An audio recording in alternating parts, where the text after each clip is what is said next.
Hello everybody, how are we doing today? Hope everything's okay with y'all. We are live. Let me switch out the let me just switch out the classroom real quick. I'll be right back.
Okie doke. We are back and we're in our classroom. And hold on, let's set everything up. Bake the light map. Let's make sure that this is where it's supposed to be. There we go.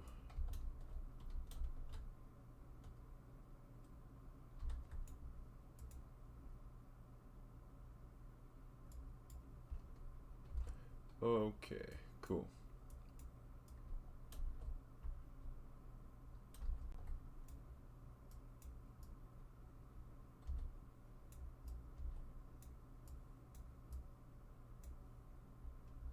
And let's make sure we pick our light map and cool.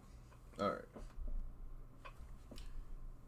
Today we are going to be going over our Nomad sculpt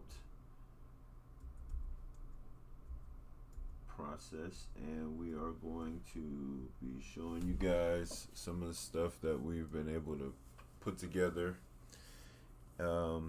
So our little workflow, I think that's really what we're going to be doing today. There we go. All right, so cool.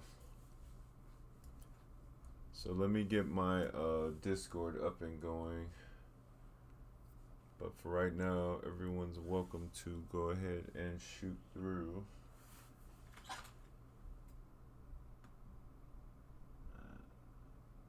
Let's see.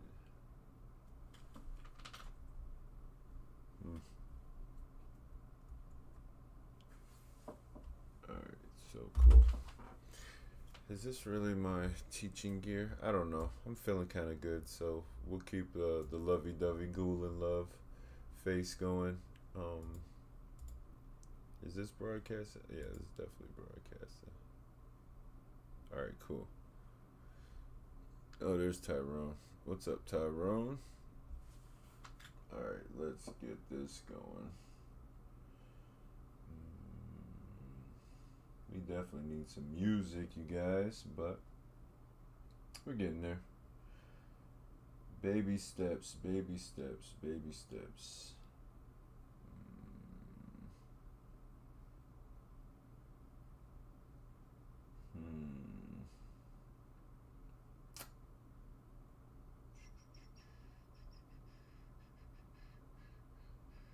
Oh, yeah, I might need to actually switch over. So hold on a second. Be right back.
technical difficulties, you guys, but I figured you probably prefer to look at my ugly mug than see nothing.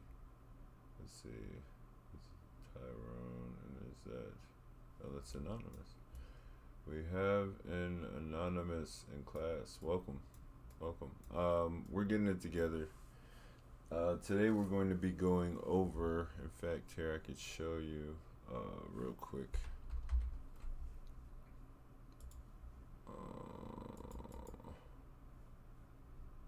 Some of the stuff we've been working on. This is a mask. In fact, why don't we just bring this into the classroom? That's what we're gonna do.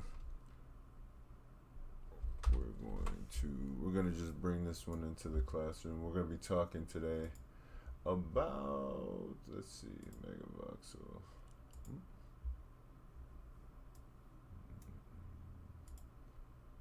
Let's see what we can do here.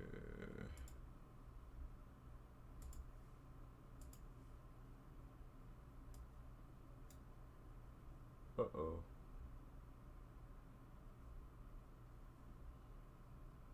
Uh-oh. Let's try this. It says it's broken.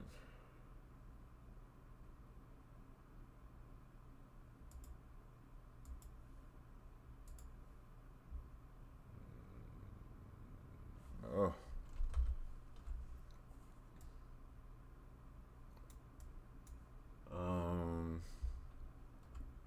Let's go Dragon Head. Yeah, this is actually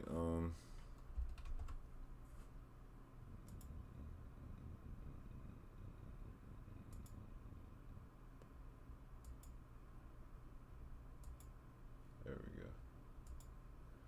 Alright, so we're gonna save this and we're going to copy, cut, and then we're going to go here and we're going to paste. We're going to forgive. Yeah, okay.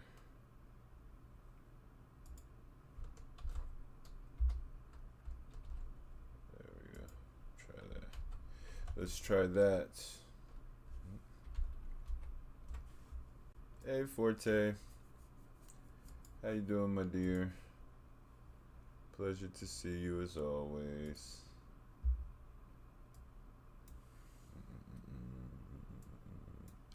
Cool. Yeah, I'm actually trying to figure out a way. Hold on. You can see what I've been working on. He's up here at the front. Yeah, so that dragon head is, I constructed that in there we go, let's put it up here. And let's turn it this way. Yeah. So I was gonna be going over Nomad today. Gotta find a way to stream to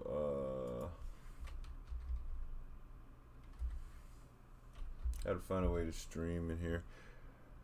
I forgot my password on my other Discord account, the one that lets me stream. So I've got to figure that out real quick, but here you can check this out and see what that's on. Hold on, I've got another one that I wanted to do.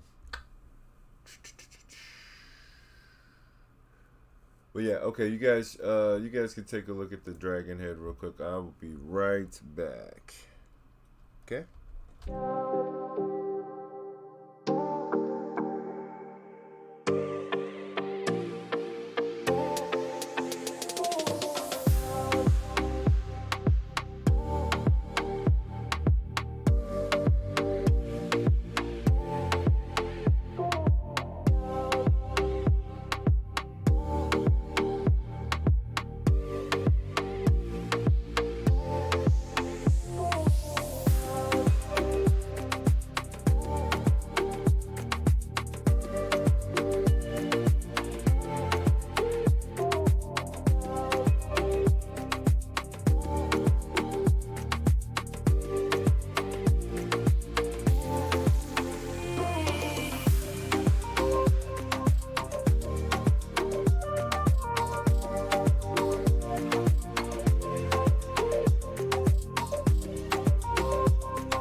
Okay, we're here.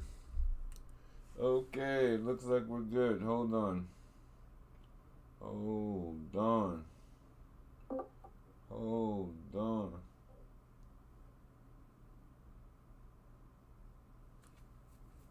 There we go. There we go, baby.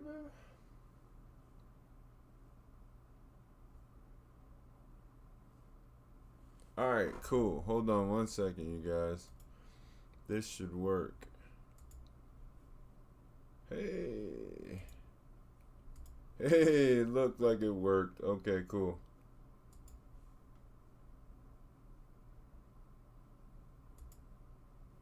How do I get rid of this? Hide members. There we go. Hide members. Come on. Hey, there we go. Alright, cool. We are cooking with gas. Okay. So I assume that because I can see my screen, everybody can see my screen, correct? If you can, fire off some emojis so I know that you can hear me. Is that cool? Hello? What? Y'all can't see that dragon?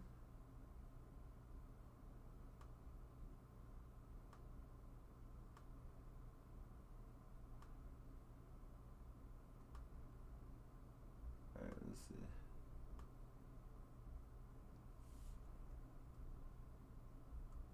Wow, the Vox file is broken. That's crazy. That's crazy. Alright, well, I don't know what to say. It looks so cool on my screen. Here, I'll show you what it looks like on my screen, you guys. Hold on.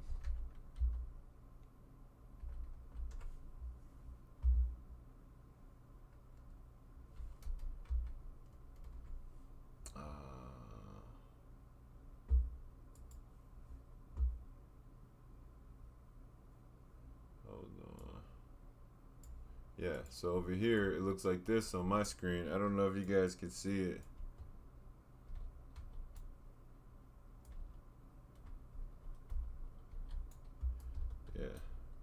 Yeah, that's what we're working with right now.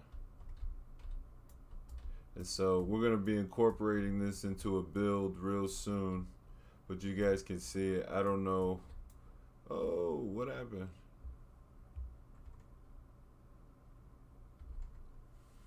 Uh-oh. Alright, cool. Let's try it again. Wow, it's broke now.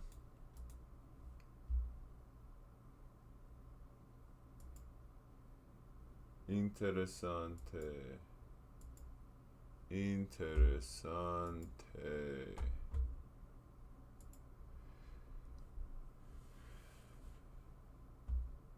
Wow. Okay, well, let's try to bring it back in. See what happens. Hold on, you guys. We're gonna be getting into our workflow in just a second. But I want you guys to be able to enjoy what we have done.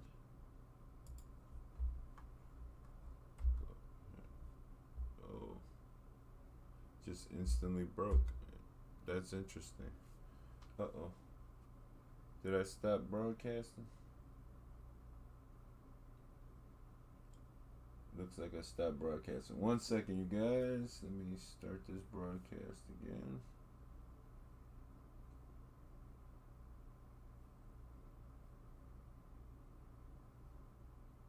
Alright, cool. And for the life of me, I do not understand why this is broken, but alright, cool. Well, let's just focus on this for right now. How about that?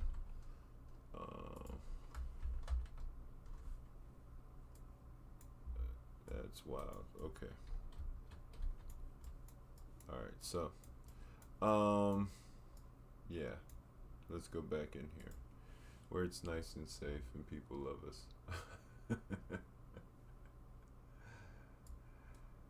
Ooh. All right. So this is Nomad Sculpt, you guys. And Nomad Sculpt is a program on the iPad that we are learning to use because we're trying to create excuse me. Thank you, Forte. You're the best. You really are. You're the best. All right.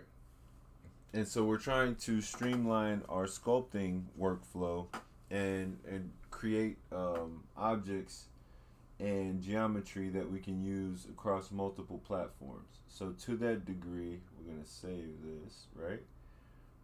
And we are going to open the other one so you can see what the other one looks like. Yeah.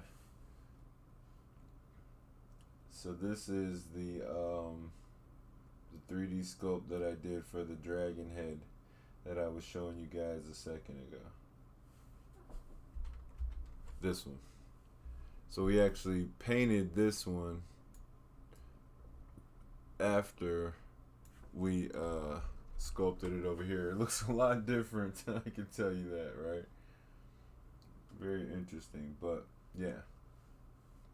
So we created this in Nomad Sculpt, and that's the goal. The goal is to become a 3D artist, not a voxel artist. You can be a voxel artist after we learn the ins and outs of 3D, and so that's what we are endeavoring to do as we speak. So this is of course that. So let's go ahead and load a new.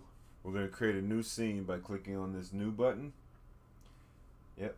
And what happens is we're brought right into the scene, and we have this object right here on the stage. You can see that this is our stage. You can see our floor right here on the bottom, and you can tell our orientation because of this little triangle up here. I mean, not triangle, this little if you follow the red icon up at the top. I need to figure out how to set my cursor to show on iPad movies, but for right now we're just going to deal with it. You see where it says front? You can actually double tap on that and you'll go directly to the front. If you want to go to the right, you can double tap on it and it'll show you the right, but we want to double tap on the front. So you start off with this geometry right here available to you from the outset, and if you wanted to add more geometry, you need to come to the scene. Well, let's go over this menu first. So you have the project menu where you can save as, open, add to the scene, right? You can add different files to the scene, or you can delete the project, or create a new project. And this is also where you would import other geometry into your file, and you can set it up to where you have your project autosave. And this is also where we're going to come when we want to go and export our file as an OBJ. You can see up here you have different options based on what you select, but we're going to export our object as an OBJ, and that's going to allow us to drop it into Magicavoxels later. So this is an important menu. Your render functions and settings are here as well, so that's kind of cool. That's wild. I haven't done any rendering here. I've just used this to sculpt. That's interesting. Okay, so next is our scene menu. So if you go to the scene menu, the first thing you'll be confronted with is a list of all the geometric shapes and objects in your scene. Okay, and your options, you can select them by clicking on this check mark here, right? You can actually turn on the visibility and invisibility, which will be important when we start using objects to cut out other objects from the scene. And then you can also name the object, of course. So you can name it by clicking on this little pencil icon, and it lets you input some text in order to rename the object, right? So we're going to just call it ball. All right. And so now you can see that we have ball here. We can delete it, or we can also duplicate it as well by just tapping on the duplicate object. And now we have another ball in there. And I can show you by using the gizmo, right? All right, so that's ball and ball 2. So this is so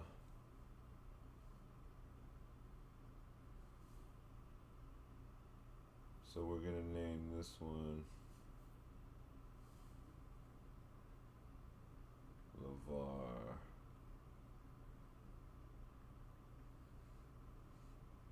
And we're gonna name this one Spalding.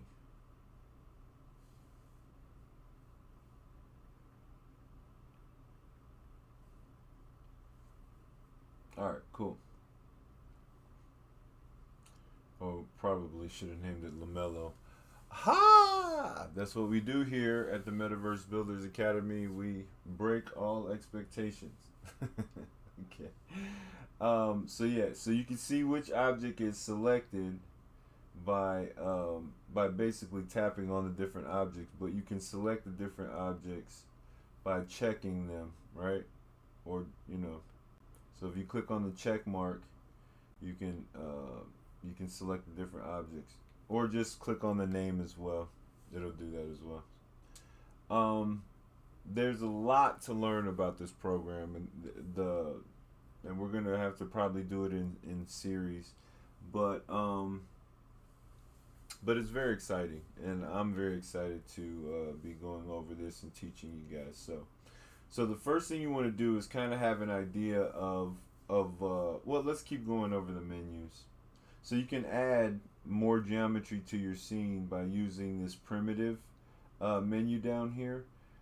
So well, first off, you can pin a scene to your UI by clicking on this little pin icon, and then that way, no matter what you do in the scene, you keep your menu open, right?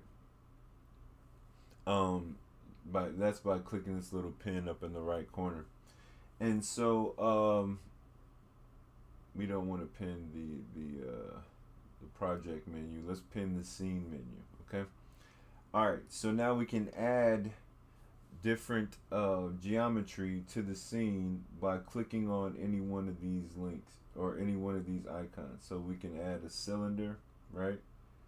And when it comes in naturally with the gizmo tool selected, and you have to validate the geometry if you want to add it to the scene completely.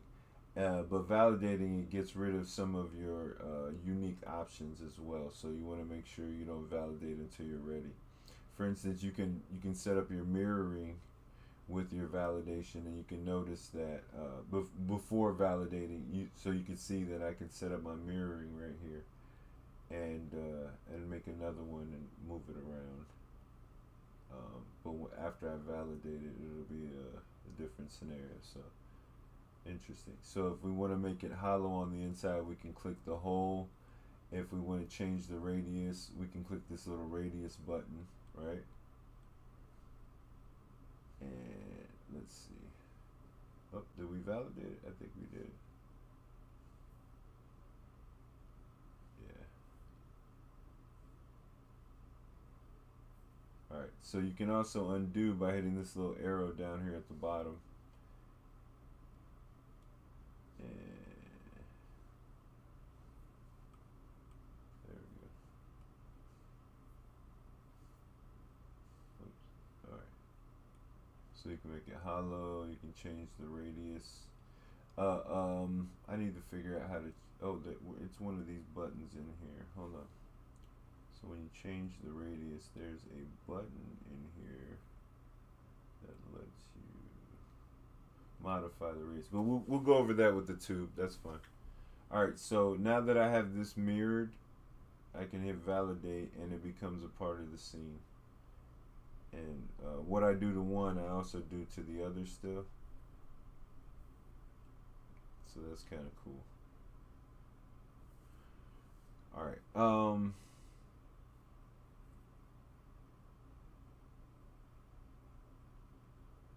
Yeah, so you can squish squash. Well, we'll get into the tools in a second, but just playing around. Let's go back up here to our scene menu. We're gonna call this test. All right, cool. Okie doke. All right, so you can see now we have LeVar, we have Spalding, and then we have this cylinder, which is one. It's one object that's kind of mirrored together, and it seems like it's been combined together too once it was validated. So now it's one object. It's stretching when we try to use it. So we're gonna have to keep that in mind. All right, cool. Anyway, so back here to the scene. Back on the scene. And again, we can create all kinds of different geometric objects and geometry that we could add to the scene and modify later, right? Again, we can mirror, we can validate, but we don't have to just yet. So because we don't have to, we're not going to. All right, cool.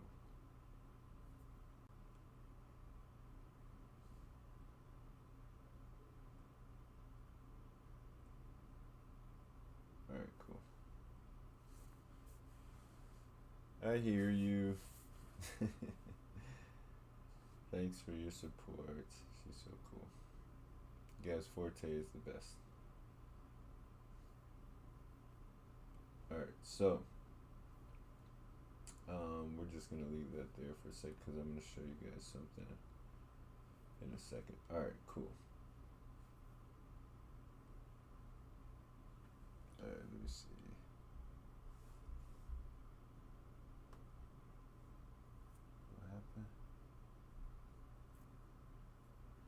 Oh, okay.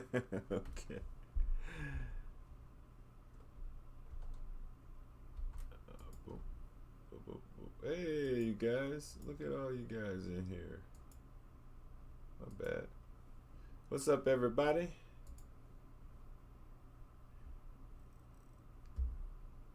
All right, let me go back to. All right, cool. Yeah, so dude, we're just dudes and dudettes. We are just in the Five Snow Fox Lounge Schoolhouse Rock edition. I'm Schoolhouse Rocky, aka Lex Luger, and Testos Tyrone at the same time, the same damn time. You guys are welcome to join us at the front of the class. We are showing off our new iPad, and we are also going over some of the basics for Nomad Sculpt and how we use it to create some of our sculptures, like this one. We're still painting the back end of it, so don't be too harsh. But we're still, we're pretty much done with the front. One of this dragon's head. I was trying to bring it into the class. It was working for a second, and then it broke the link for some reason. So this is one, and hold on. Let me see.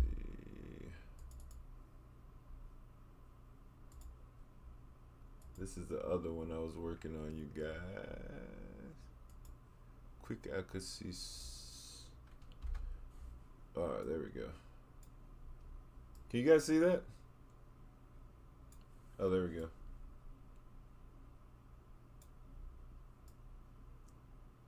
Yeah.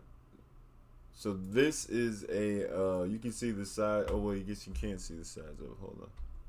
Yeah, this is 126 by 126. So these are definitely Megavox files, but yeah, that we're having some fun. So having some fun with the sculpting. I would love to see what these look like as wearables, but I'm not finna do that today. Today we're just gonna go back over how to use Nomad Sculpt. Alright, cool. So yeah, so you can pin the windows by clicking on the little orange icon, and you can use this little selector to identify which geometry that you want to affect or you want to, start to edit.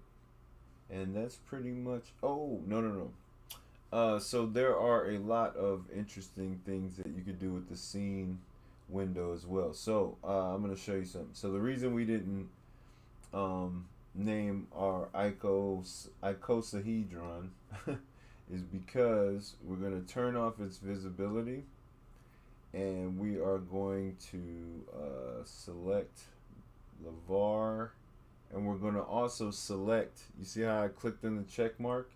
We're going to select the icosahedron. Alright, I don't want to move those. Let me not do that move. Okay, and you see how I have them both selected, and because it's selected, you see the sort of outline, right? So what I can do now is if I do a simple, not simple merge, I don't want to do a simple merge. I wanted to do a voxel merge. When you do a voxel merge with a hidden object, you'll notice that this actually renamed it to icosahedron, but you can see now, well, maybe not. All right, there you go. You can see now how it cut out the image from, cut out the geometry from Brother LeVar.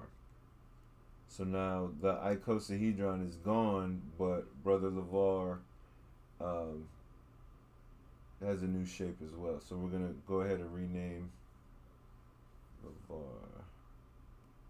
Actually, let's call it LaMelo now.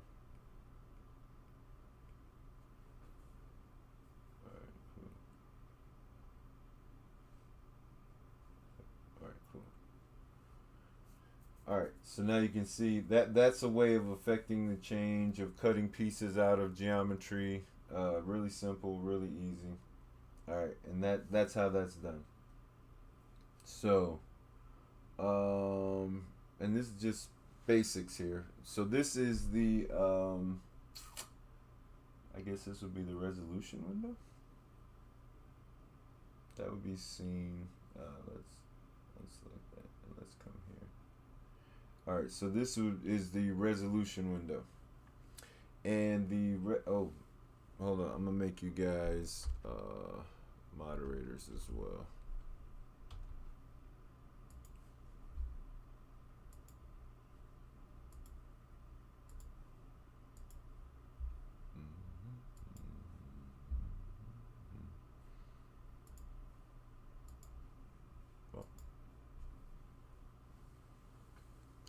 Alright, cool. So that's a quick way of changing the geometry. And now we are in the multi-resolution. Okay, so resolution is very interesting. You see how you can see all of these sort of, I guess these would be voxels, but you can see all these different faces. So this, these are faces right here. That I'm drawing extra geometry by adding faces to this. I'm gonna hit undo, but I want you to see each one of these little squares, for the most part, is a face, and the outline of the square, the top part of the square, is an edge. So this is a face that's facing us, and then this right here would be an edge, right? Just real simple 3D, nothing too intricate. So you can see that this 3D object is made up of square faces, and then also these triangular faces, and it ends up giving you this sort of voxelated look. So that look can be manipulated to a degree by how much more geometry you introduce to this object, right? So you can see the difference in the size of the faces for this object and the size of the faces for this object, which aren't all congruent. There's many more faces in this object than that one. So what we can do is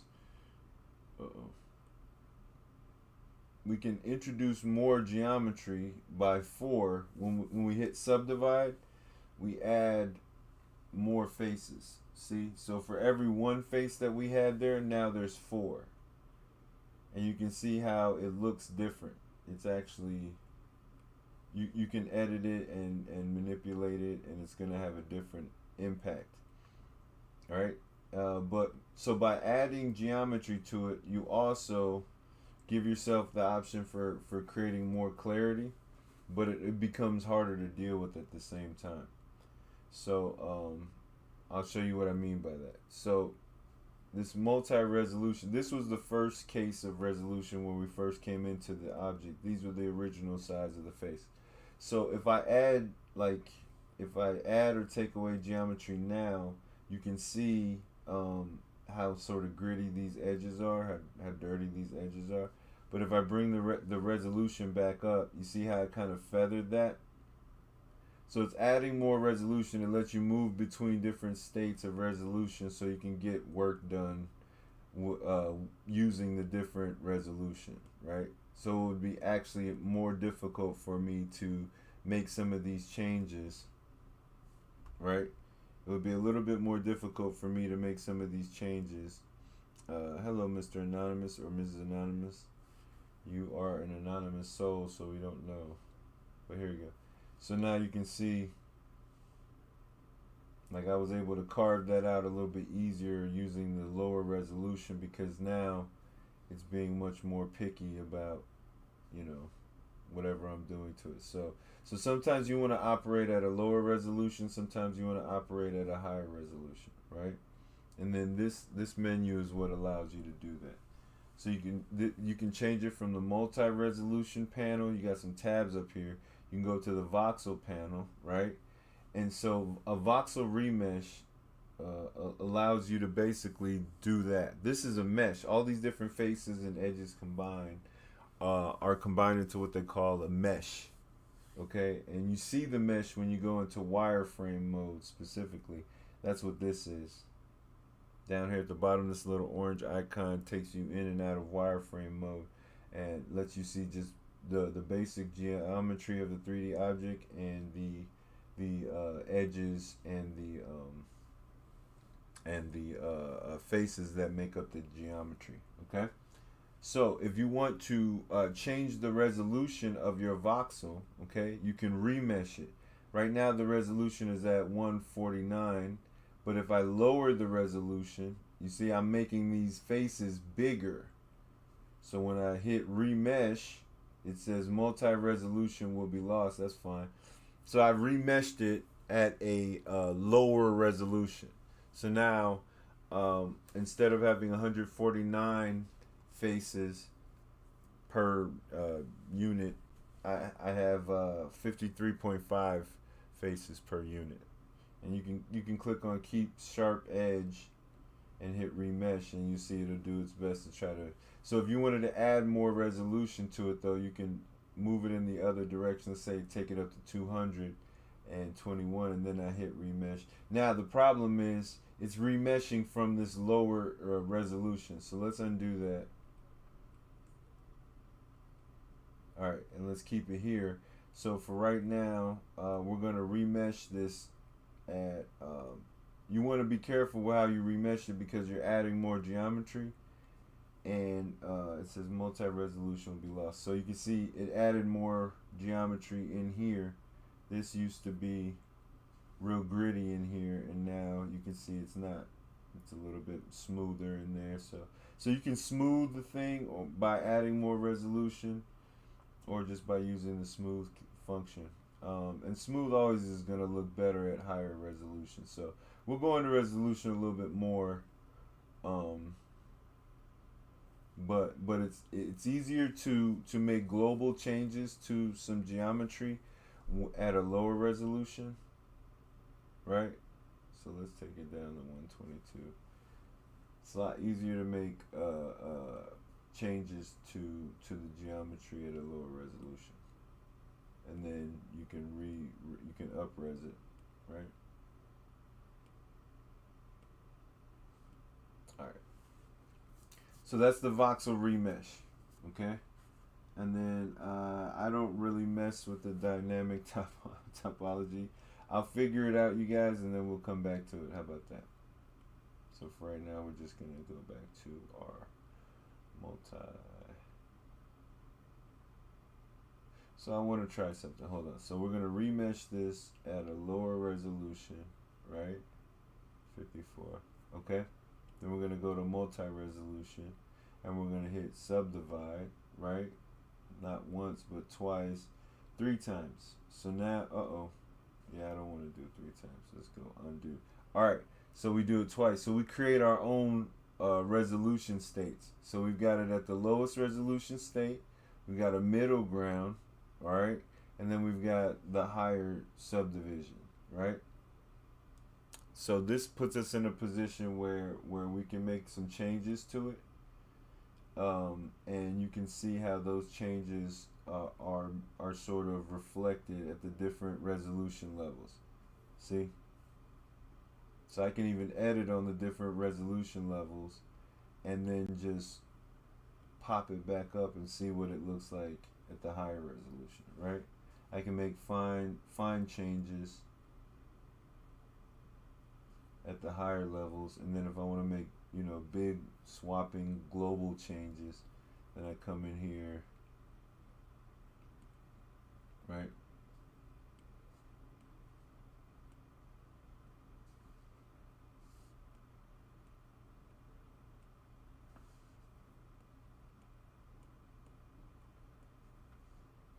And then of course coming into the multi-res.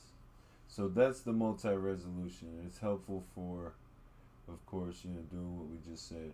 You don't want to always be editing at the highest level because it'll be harder to make some of the changes that you want. Bigger changes, smaller changes.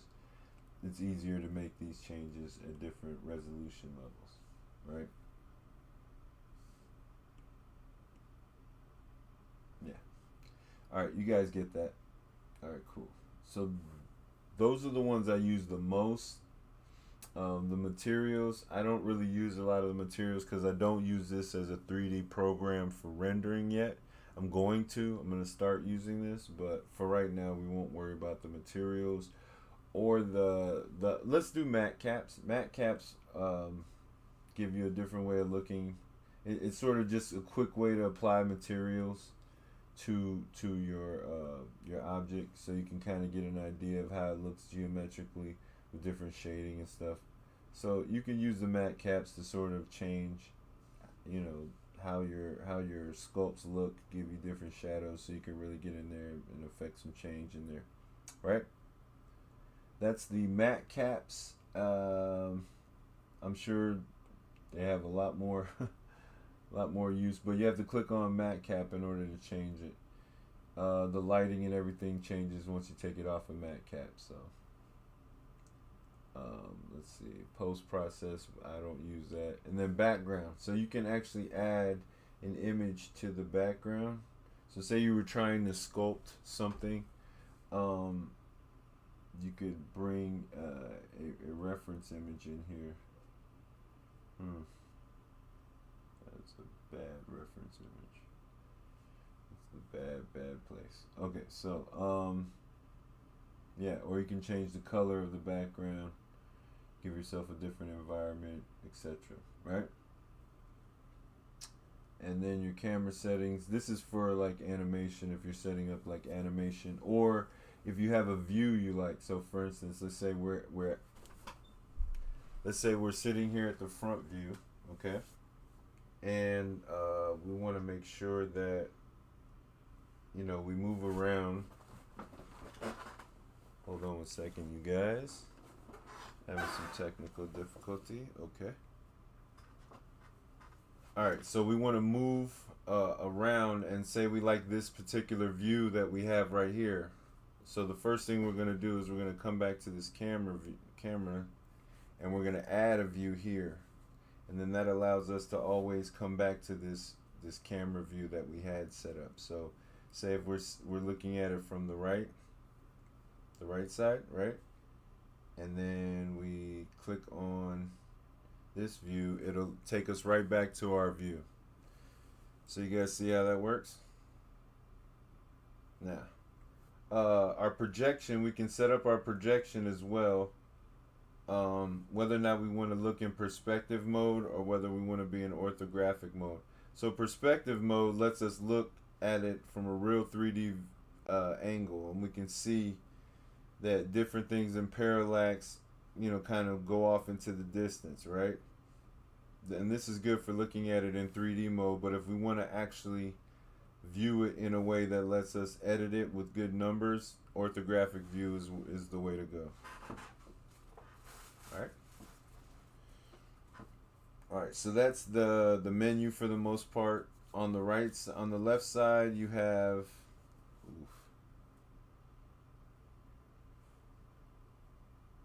Yeah. On the left side, you have these two different sliders. This is the slider for the radius of your stylus or your finger, whatever you're using to affect the change, and then this is the actual intensity of the tool. Now, what's cool about this is the intensity can go up past 100. It can go 200, 300. It can go into different realms. So just because you hit the top of this doesn't mean that you hit as intense as it can be. So you can change the radius that you use of your tool to affect change, right? Larger radius pulls more material. Smaller radius pulls less material, right? And then also intensity. How much material is being pulled and how intense is the pull, right?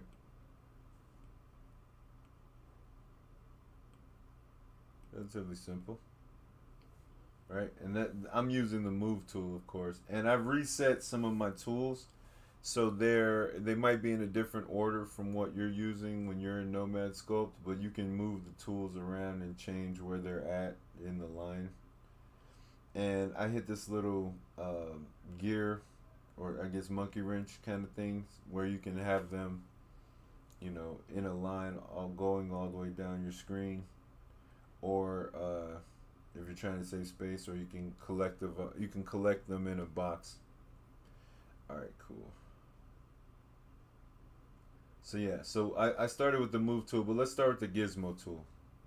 So boy, LaMelo is just unique. LaMelo looks like a Basquiat painting or something.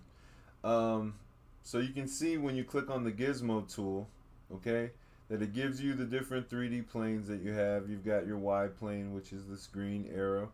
You've got your X plane, which is this left and right motion of the red arrow, and you've got the in and out motion of the Z plane, or Z, or however you say it, wherever you're from. You can scale using the gizmo tool by pulling on you can scale uniformly by pulling on these dots. Okay, so you can scale on the Y axis, you can scale on the Z axis using the blue dot, you can scale on the on the X axis using the red dot. If you want to scale using them all uniformly, you can move this sort of orange tan line. That will let you scale using all the different axes at the same time. You can move this around uniformly by grabbing this center ball. That's sort of orange in nature as well, right? And yep, there you go. And let's see. Oh, you can rotate the object by using these rotation sort of vectors. So if you want to rotate on the x-axis, right? Rotate around the x-axis, you can see how it makes sort of that Pac-Man shape. It shows you how much you're rotating, to what degree you're rotating, right? Same thing with the blue. If you want to rotate on the z-axis, you can grab the blue line, and then of course rotating on the y-axis. So let's get this back looking somewhat. All right, there we go. All right, cool. So that's the gizmo tool, you guys. Now, whenever you have one of these tools over here selected, you'll notice that your tool settings is the actual icon that changes based on whatever tool you have selected. So you see this little icon is changing based on whatever tool I have selected. So if I have my gizmo tool selected and I go to my settings window, you'll see in parentheses it says gizmo. And that's because I have this gizmo tool selected.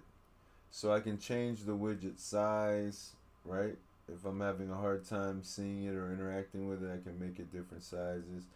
I can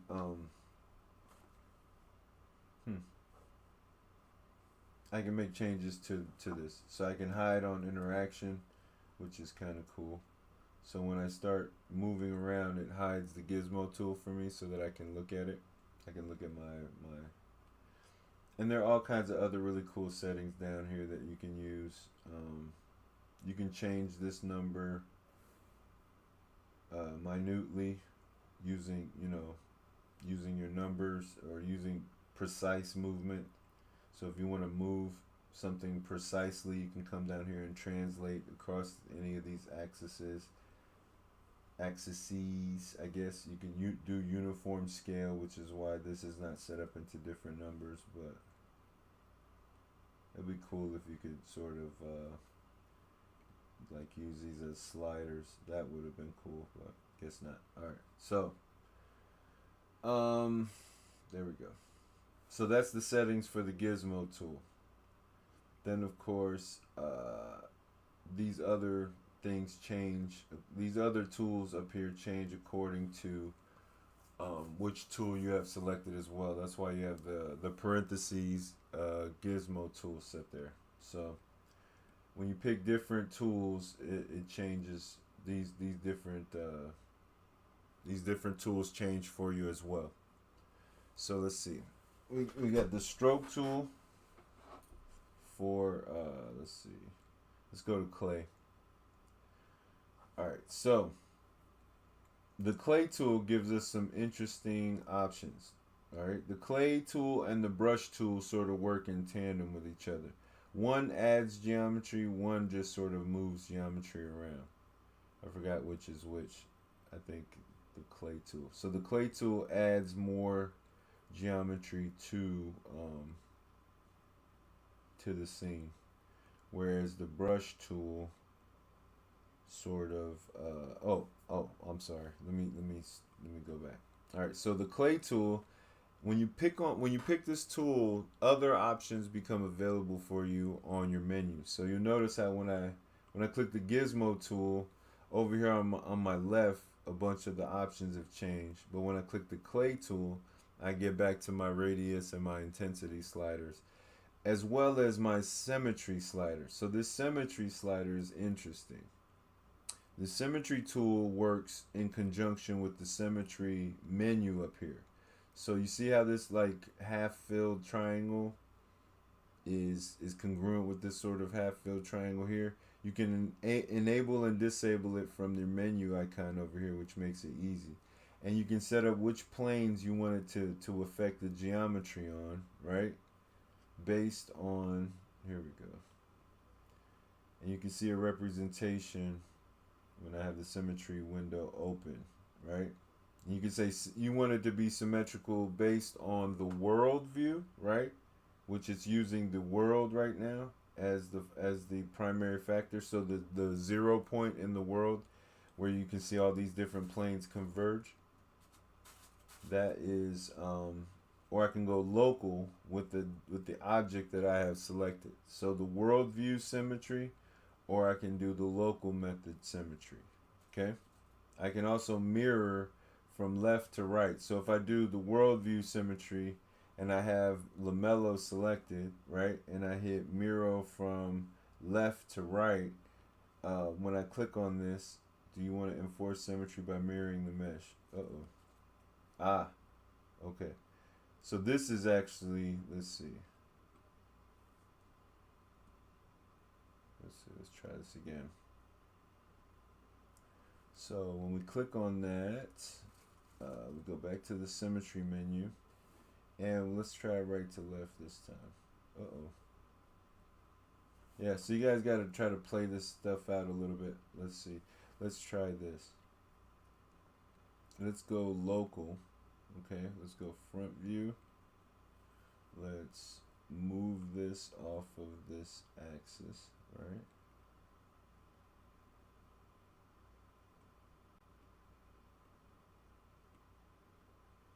And then let's go to our symmetry menu and let's say left to right. Oh, okay, there we go. Interesting.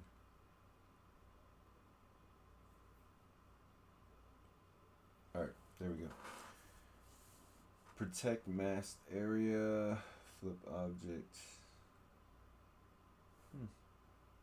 So that's the symmetry menu, you guys. We can reset the world center, or we can reset the orientation. You can set it to local, and then you can affect which planes. So right now, the X plane is where the symmetry is happening. So if I add clay here on this side with the symmetry option enabled, it also should be, where is it loading? Oh, yeah, there it goes.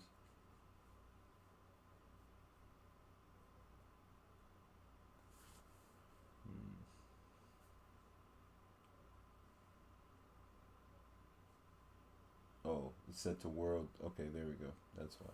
It was set to world. Alright, so now you can see when I add clay or when I do move, use the move tool, you see how the plane is right here in the middle. And so, yeah, there we go. It's starting to look like a organ or something. Spleen. Looks like a spleen. Alright. So yeah, so you can see that the symmetry is happening right on that plane. Anything that I affect on one side of the plane is affected on the other side of the plane. Okay?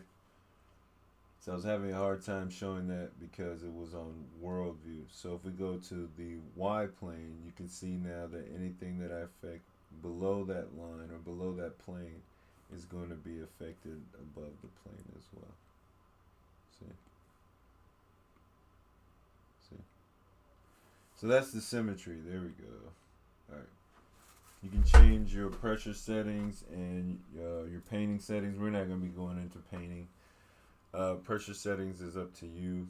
You can set that up however you want. The symmetry is there. Layers. Okay, layers is interesting. The layers are very, very interesting. Alright, what we're going to do, we're going to go ahead and put poor LaMelo out of his misery. Come here, Spalding. But I don't want to come here. Tough, you don't have a choice. Alright, so cool. So Spalding is here now. And we're, like I said, we're not doing let's do local. And okay, so layers are interesting. In Photoshop, when you add a layer, it just adds on top of everything. But when you add a layer inside of Nomad Sculpt, what you're doing is you're basically creating a state. So let me create a layer 1. So now when I stretch this on layer 1, right, you can see how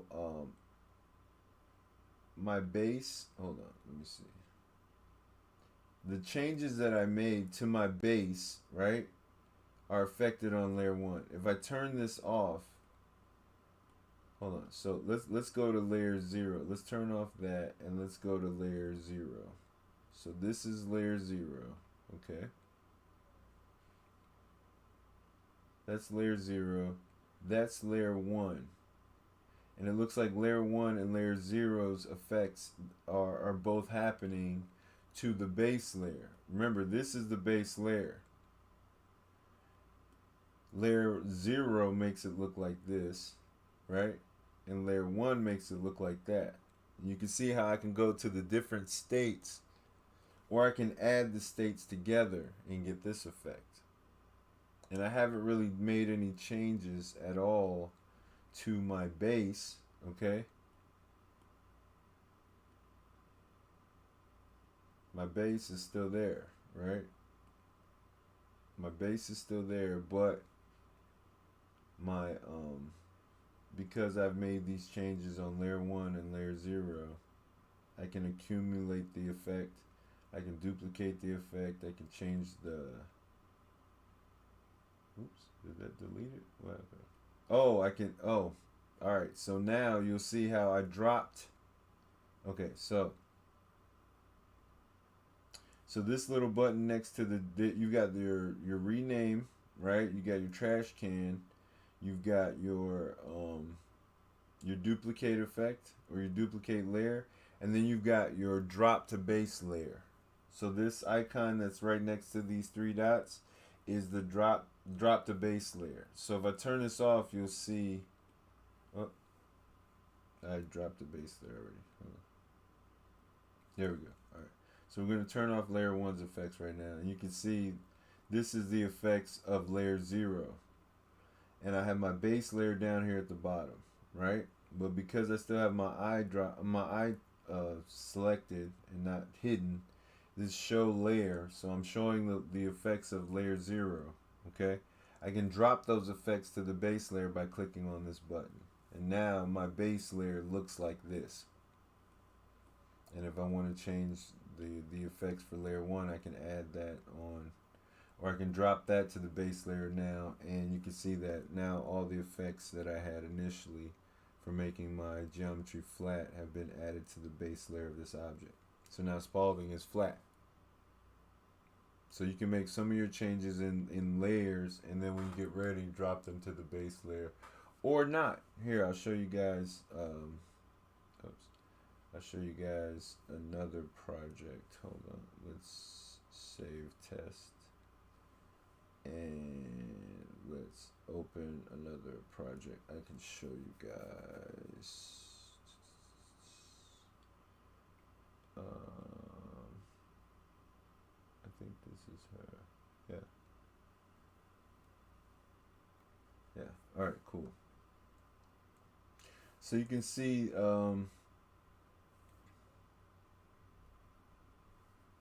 if I go to my layers, right, and I turn off Amaretsu, and I turn off layer 0, you can see that was my base layer.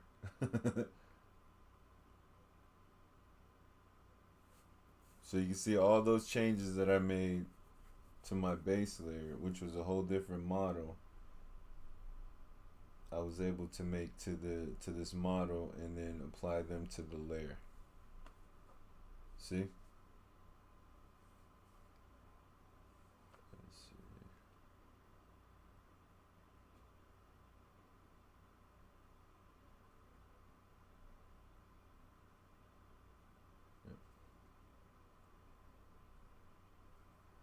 So if I wanted to do, go ahead.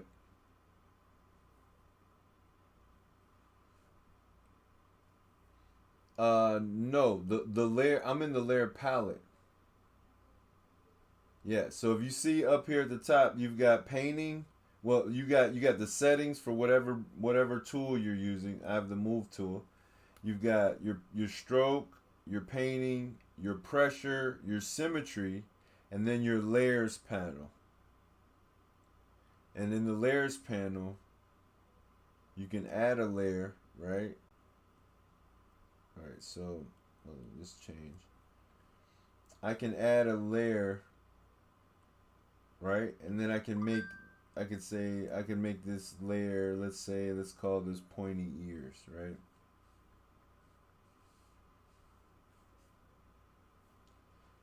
And so pointy ears now becomes the layer on which I make my ears pointy. Right?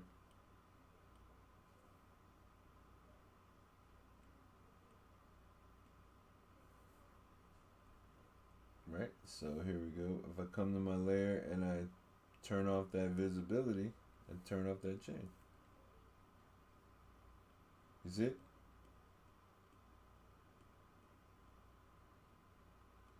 Yeah, so this lets you make some changes to your mesh, lets you change things up. Now, remember though, if you start smoothing and stuff like that, so if I come in here and I start smoothing, all of this and start changing the actual faces and stuff like that,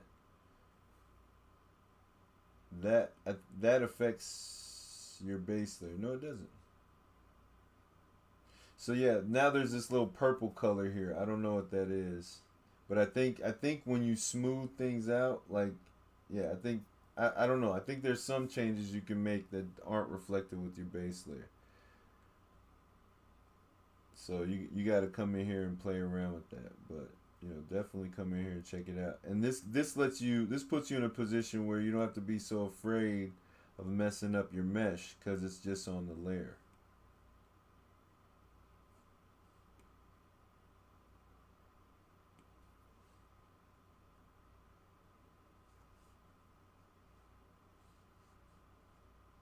Mm-hmm.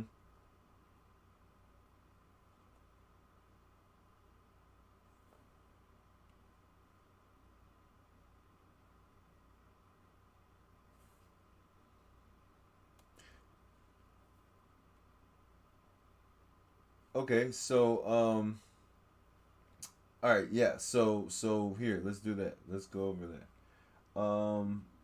Let's yeah. It Right. So if I wanted to mask something, I go to the mask tool and then I can sort of paint the area with my stylus, and my radius and all these things.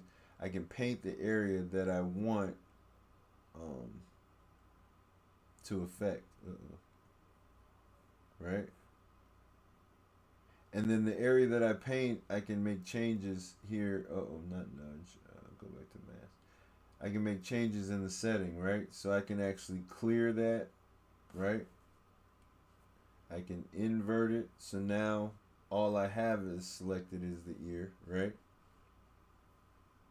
And now the area that's black I can't affect, or the area that's darker I cannot do anything to affect. But the area that's not, let me turn off symmetry.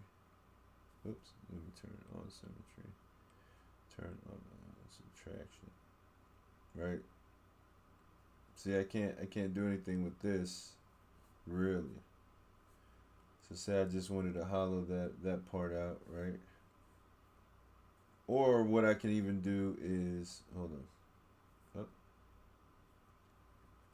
I can do this. So I can come back up here to my scene and I can hit duplicate. No, that's not it. That's not it at all. Hold on. That's not it at all. Is it in here? Hold on, man. Oh, I think it's in extract. Is it extract?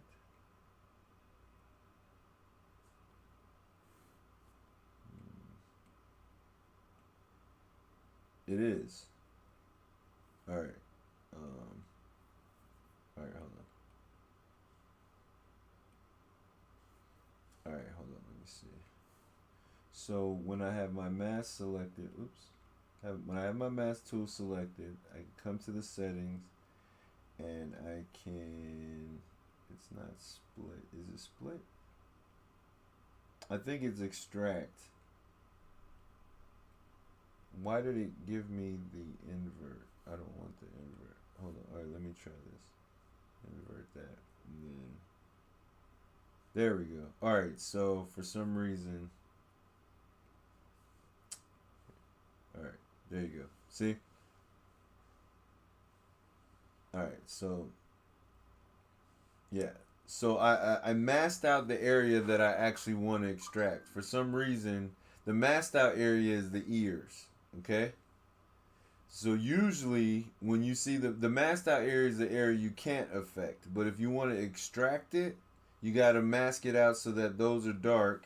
And then you go to make sure your mask tool is selected, right?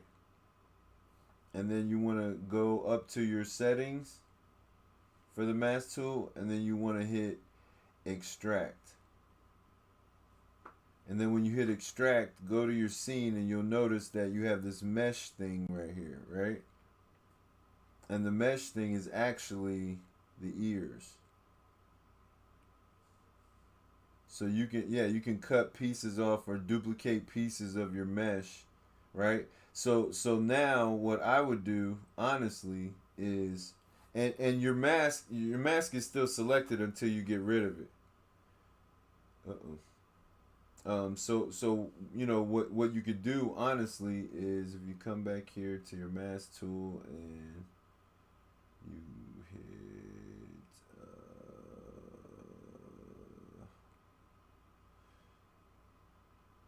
it's not clear. It's invert, right? And then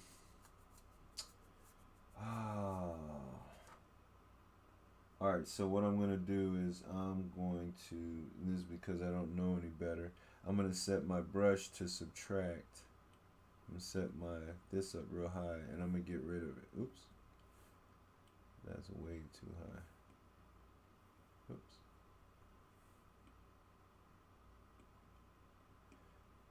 So I'm trying to actually, the intensity might still be too high. So I'm trying to get rid of that geometry. There we go. So between subtracting and I guess my mask is a little off too, right? Um, yeah, so it's looking ugly, but all right. So move that in and then smooth it down, right? So if I let me turn off the mask though. So if I turn off this mask by hitting clear, oops, I don't want to remask it. I want to smooth it. Now I can smooth this whole area, right? And even come in here and prepare it for these ears, because now the ears are a whole different geometry, right? So if I wanted to, is it trim? Yeah. If I wanted to trim this geometry off and just make the ears, right? Oops. All right, so let me not do symmetry right now. Let me just do it like this, right? So I'm using the trim tool. I can come in here and get rid of a lot of this excess geometry, right?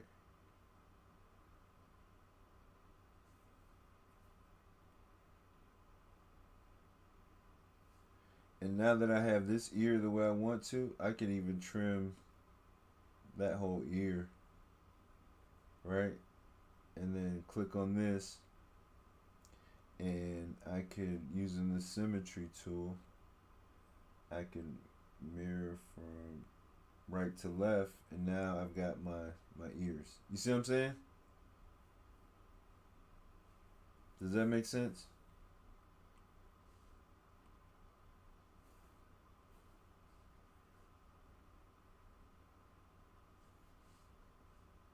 Yeah, yeah. So whatever you have selected, and these are all different tools that you can use, right? And then we're going through them like sporadically, but you got clay, brush, crease, move, drag, smooth, mask. We were just using mask a second ago. You've got trim, you've got split, you've got project. For trim, if you click on the trim tool and you could use the lasso, you could use a polygon, you could use a line. So if I use the trim tool and I click on the line, you see how it'll get rid of the bottom half of that. Now I got like a daredevil mask. Right. So that's the trim tool. But you can set it for different stuff. So if I set it to polygon, I can create a polygon. I can create a polygon shape, and then click this little green icon, and then you see what I'm saying. So that's the trim tool polygon line. But you can also use the lasso, and depending on where your view is, you can let go and bow.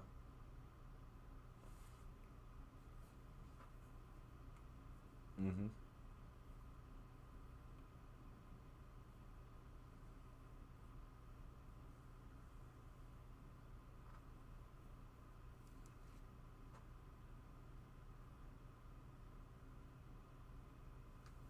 All right, so basically, I've got this basic horn set, right? You see, I have this this kind of basic horn set. So say I came in here and I wanted to do more detailed horns, right? I can come in here and I can mask these horns.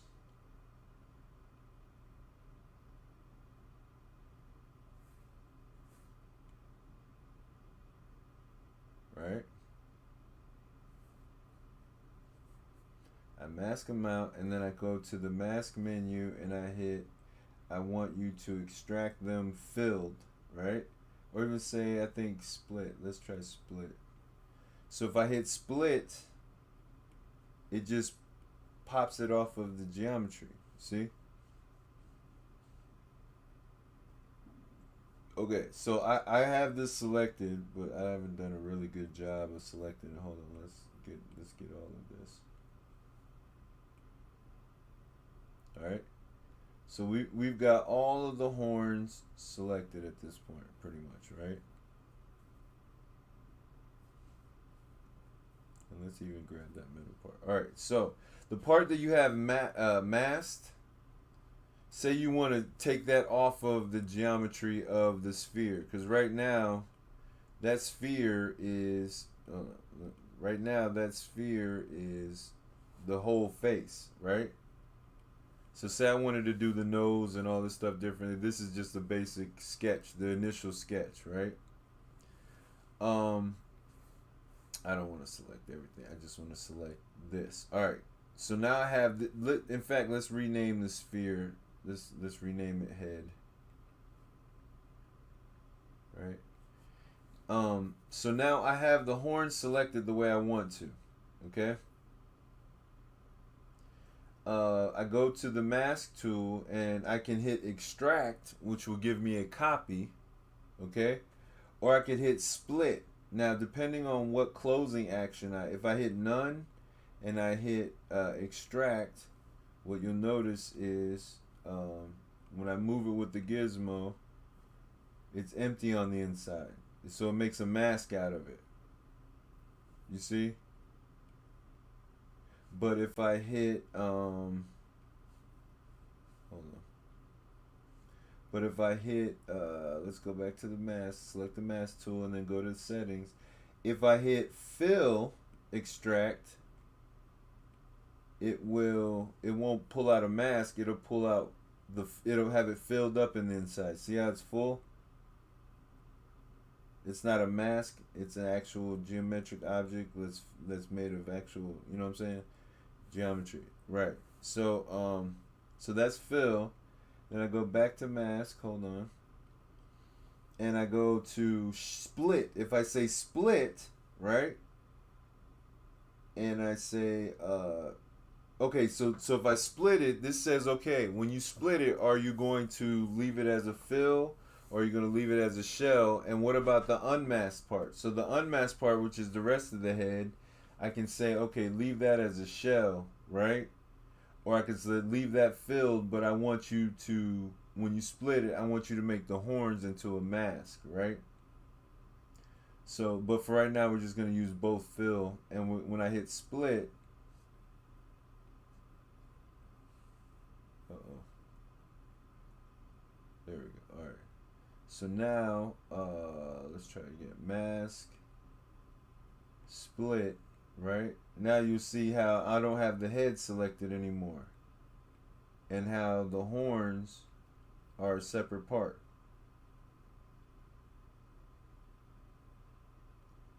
You see what I'm saying? And the, you know, so now now that the horns are separate, right? I can do the same thing with the face. I can do the same thing with the nose. I can actually come in here and smooth out, you know.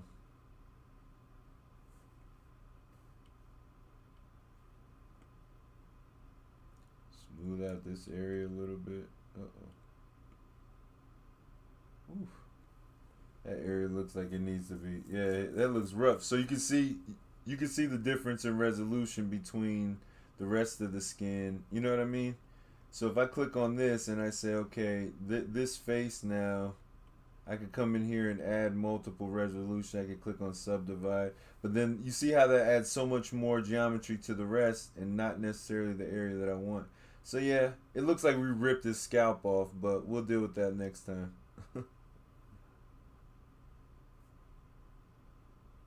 Yep. Right. And so now you can come in here and instead of impacting the actual mask, you can come in here and start, impacting the actual, let's see, the crease. So now you can start, playing with the horns and making them the way that you want them. And adding.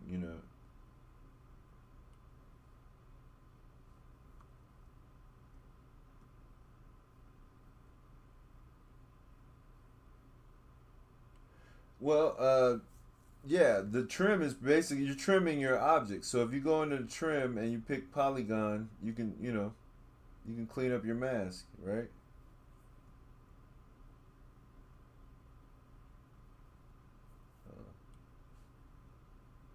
Right. See?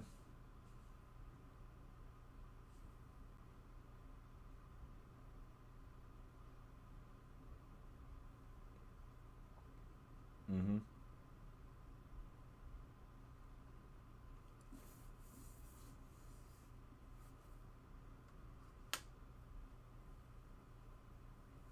Oh, like a Taurus. Yeah, you created a Taurus. Uh, well, stream it into the Discord,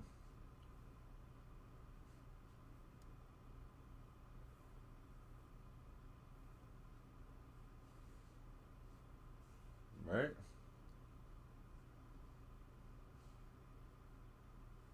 So that's how you guys can sort of make the changes. So you guys can see. I'm gonna jump into.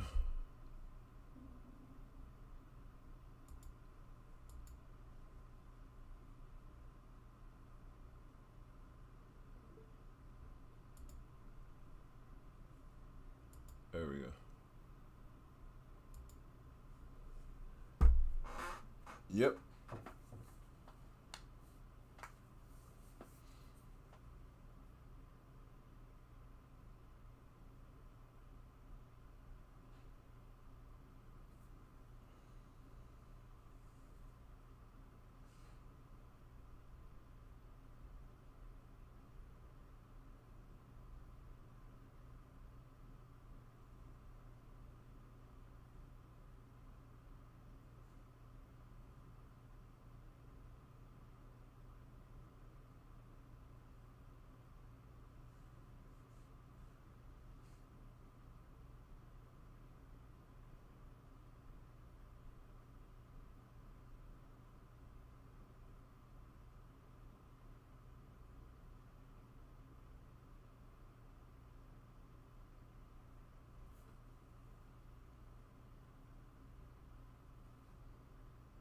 Mm-hmm.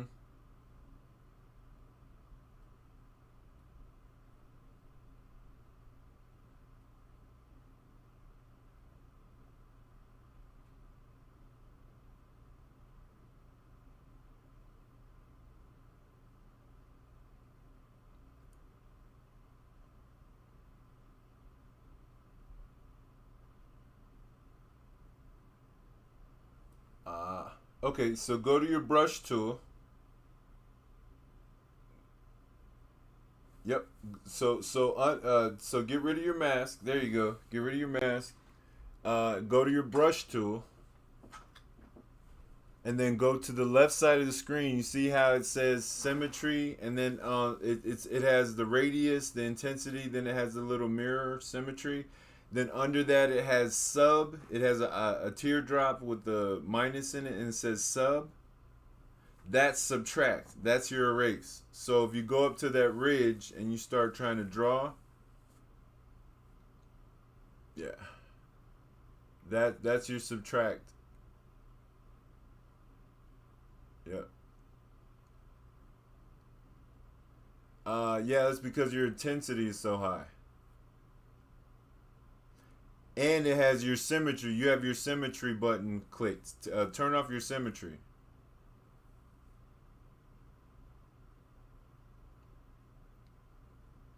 Think of it as erasing, but it's erasing faces.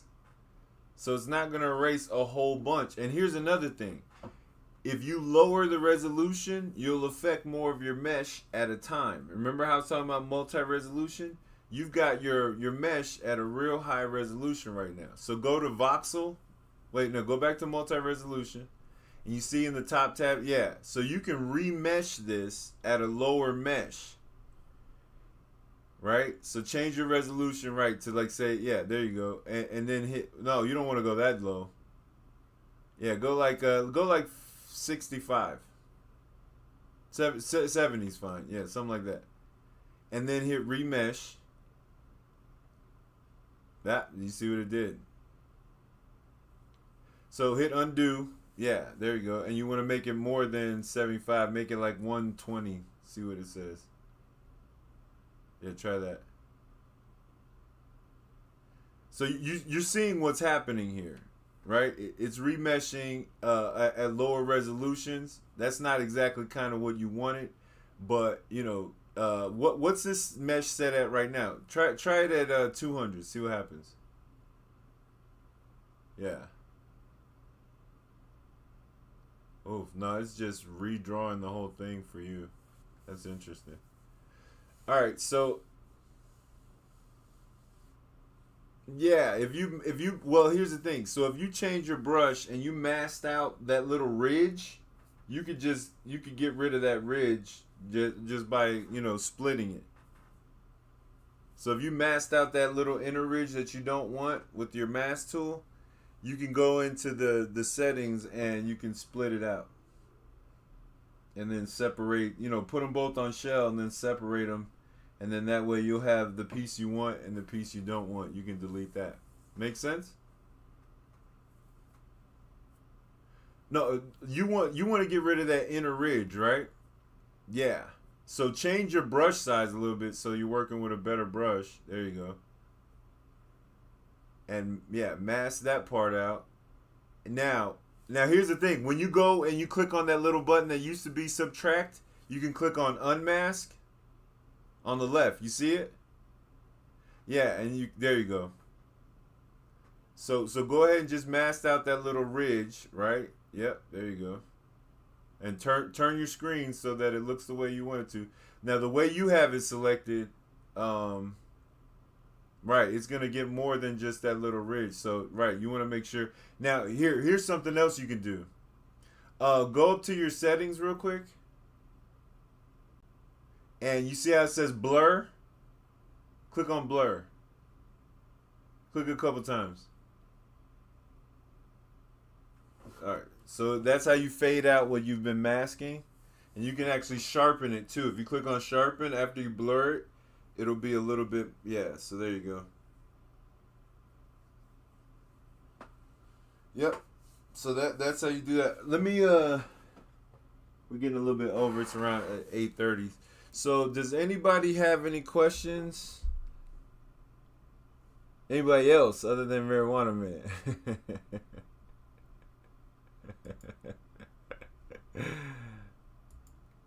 Alright, cool.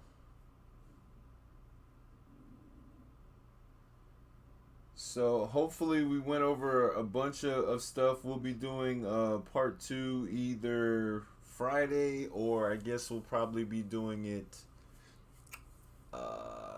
Monday or maybe Wednesday. At the very least, we'll be doing it Wednesday, but probably we'll be going over it on Friday. And of course, the video on demand will be available on the YouTube. If you haven't subscribed, please subscribe. And I guess on that note, we appreciate you guys. Thanks for showing up. And we get to try out our brand new screen. Stream is ending screen. Hold on.